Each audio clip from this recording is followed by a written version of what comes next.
like I said, the coach and I sat down at first, and he said, "Well, I'll send you." I told him, I really want to write a book about this." He said, "I'll send you my scrapbooks and everything I've ever written about the season." And he really had been waiting a long time. At that point in time, this was 2007, so that was 50 years. They were celebrating their 50th anniversary of this. Now it's 60.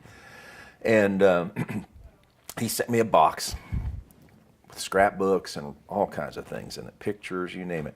So in each scrapbook, though, was almost every single game. About the third game in, it's every single clipping from every single game. So I had all this information about every single, the next, 16, 18, there were 18 games in the regular season. They played 7 more in the postseason, getting into the Final Four.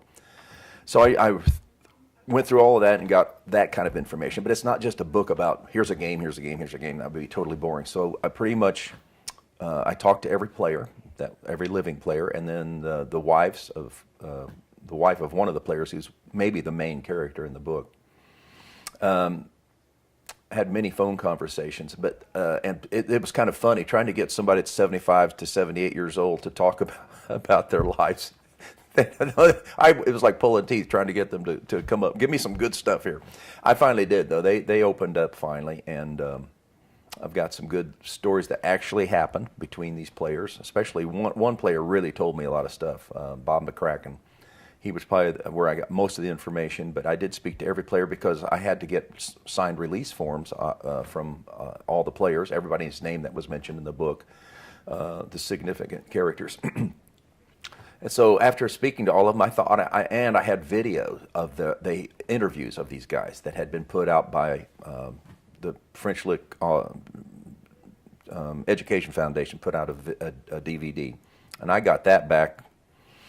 Oh, that was about the same time I met Rex. I think somebody had sent one to my father because he played basketball in the 40s down there. So he had this. So I watched that, and that really might have been more the impetus to get this thing, because I watched that DVD before I ran into Rex, and I thought, wow, this is interesting. You hear these guys recollecting this amazing season when they won 25 games in a row and brought these towns together. So coupling with that and talking to all the players and the coach, that's the research. It was from the horse's mouth, and that's why this story, everything in it happened. I had to embellish conversations, so that's about the only thing. And I still got an idea of how these guys talked. Like one guy in the video, he passed away in 2015, unfortunately. He's the main character in the book.